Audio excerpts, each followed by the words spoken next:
You ask Tiger to solve. This deals with linear equations with one unknown. The final result is x equals 8. Let's solve it step by step. Simplify the expression. Group like terms. Simplify the arithmetic.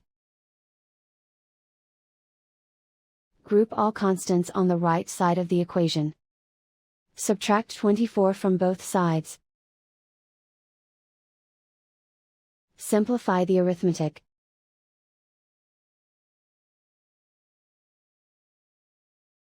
Isolate the x. Divide both sides by -3. Cancel out the negatives.